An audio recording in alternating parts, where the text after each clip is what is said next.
Well, hi, and thanks for joining me in my shop. And I've got the new string in, and we can move on to other things now. And the other thing is I'm going to operate this radio and see how it works. I think I'm going to turn it around so we're looking at the front of it. I think I've seen enough of the back of it for a while here.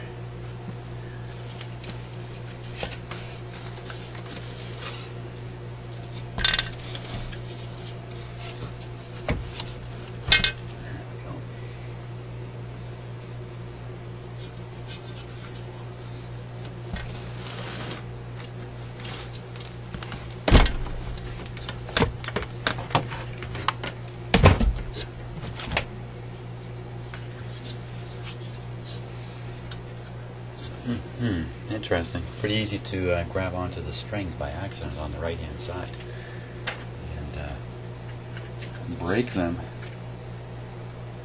I wouldn't want to do that.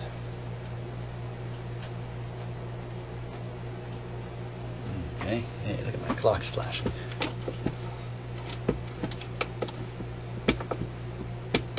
One of these buttons do that. There we go. It's not the right time, so okay. Let's tape off. So let's connect up the speakers. Now the speaker connection cable is completely out of view here.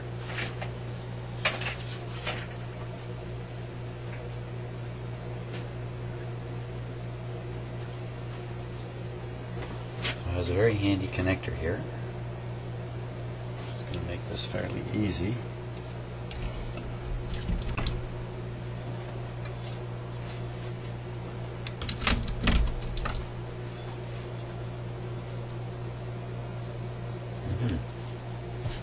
Okay, got my spare shop speakers here.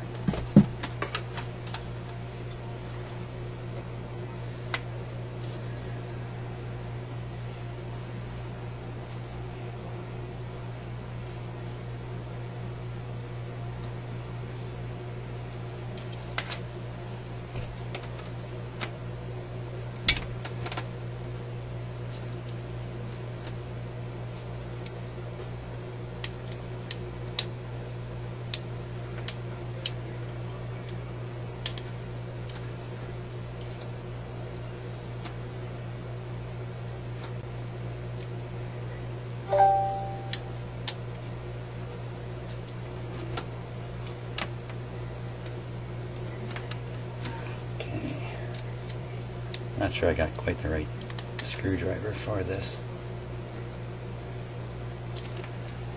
That should be good enough. It's just a speaker anyway.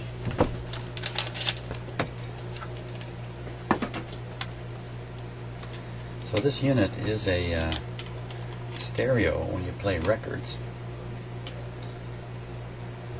And, but it looks like it cannot produce stereo from FM. To do that, it needs a additional, what I'm sure was an optional circuit board,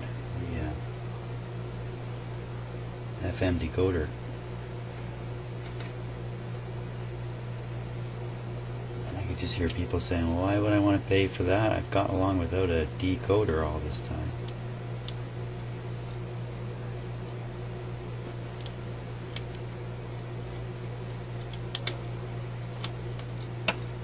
Whoops, missed.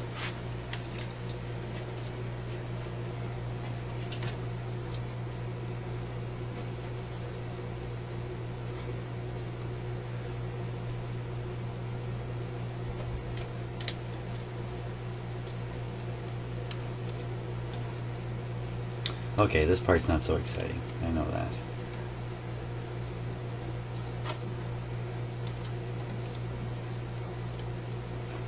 The next thing is I'm going to bring over the power supply. Whoops.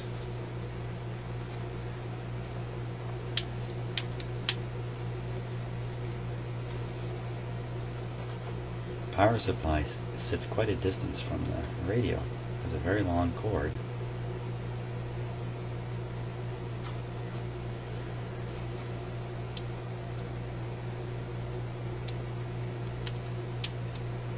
sure the issue had something to do with the spatial arrangement of the parts of the console. Come on, again? How can I miss it that much?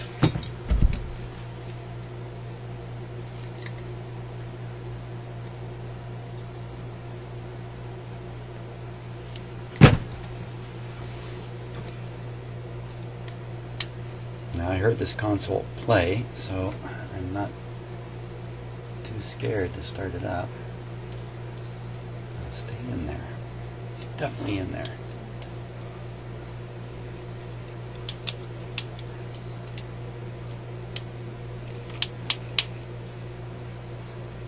Okay, there we go. Well, that took a lot longer than I expected, so. There are two speakers. Now, the power supply.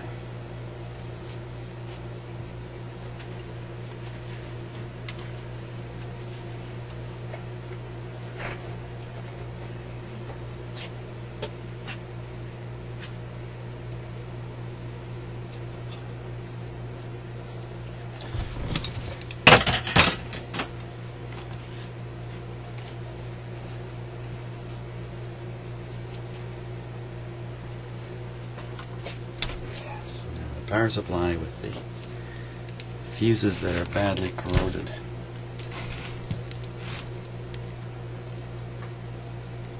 Should probably clean those up right now. Get that done.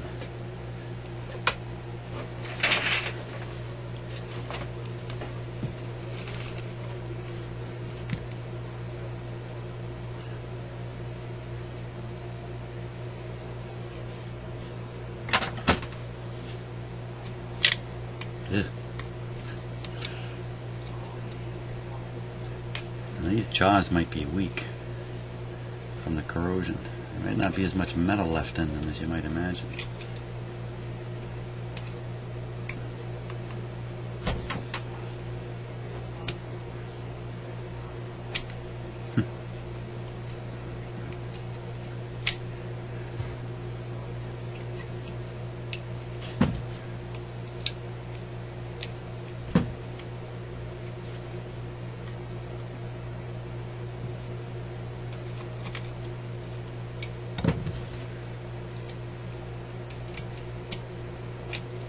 The blue stuff will be copper, some salt of copper, copper chloride, copper sulfate, something like that.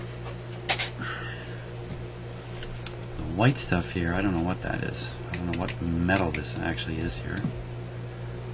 It could be as simple as zinc. It could be zinc plating, I don't know. Cadmium is a metal that's often used for plating of radio parts for various reasons, and if this is cadmium, then that's not a very good stuff to get on your fingers. So I think I'm just going to run the vacuum briefly here.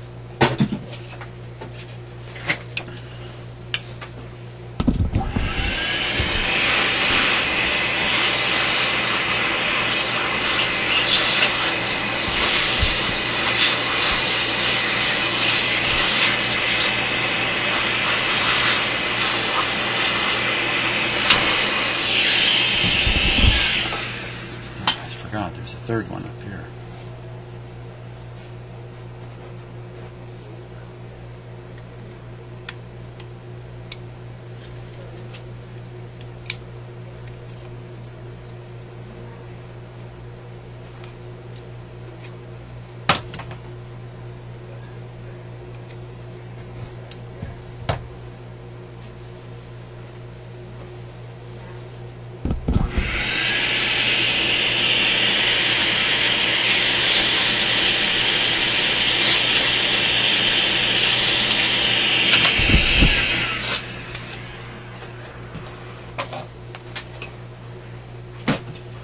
Okay, why don't we take a closer look at these fuses and these fuse clips here. Just give me a moment, I'll prepare my close-up camera here.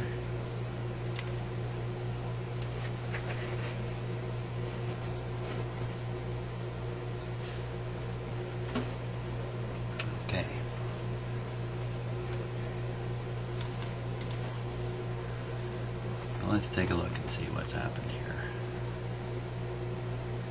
There seems to be something going on the edges there, but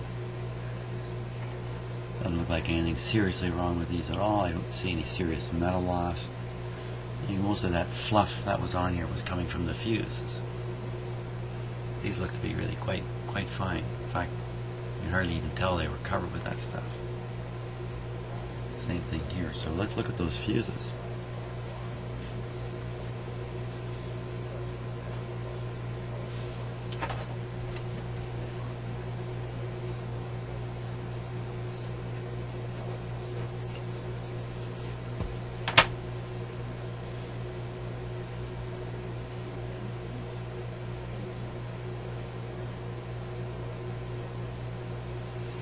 You can see the wire spiraled inside.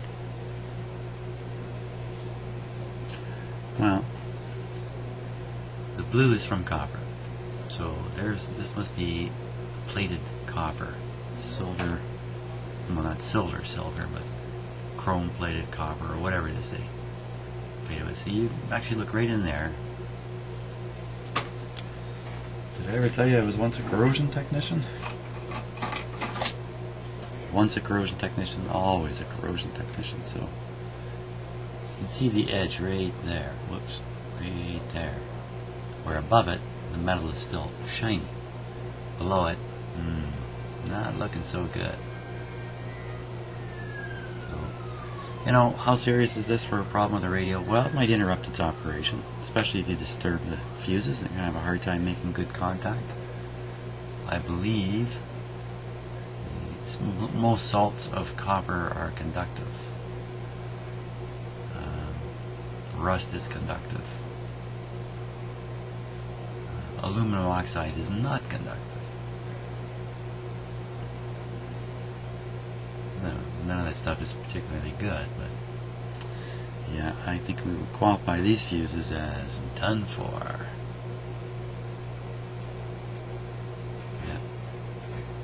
Now they said on the back of the, you know what, this was inside of a cover for sure. Just air humidity must have been doing that. And where else is humidity but in the air? Okay, so I'm going to plug in this massive power cord here.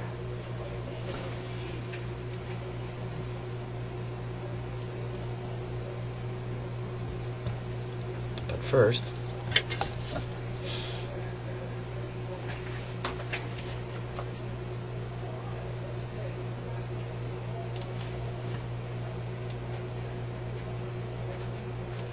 okay, there's the plug, the socket rather, that this super plug goes in.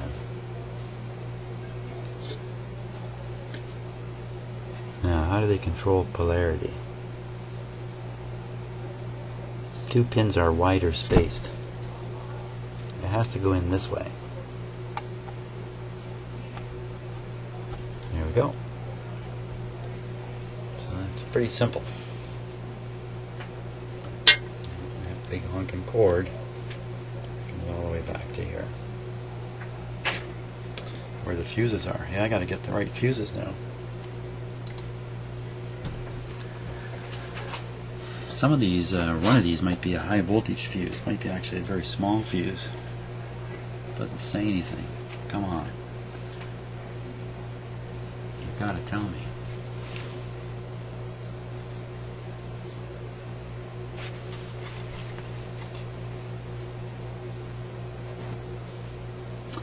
Uh-oh.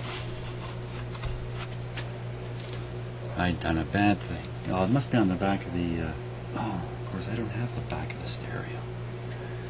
Oh, I've done a bad thing. It's a bad thing I've done. Here comes Draper. Draper has a bell on his collar these days. Well...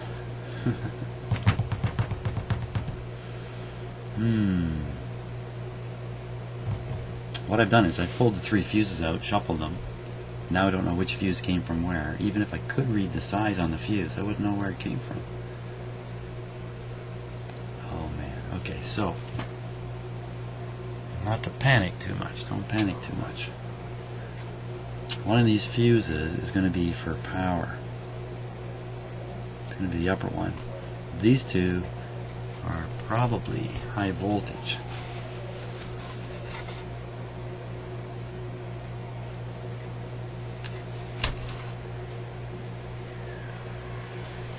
Maybe in some of the photos. Maybe in some of the photo stuff. Okay, gotta check this out.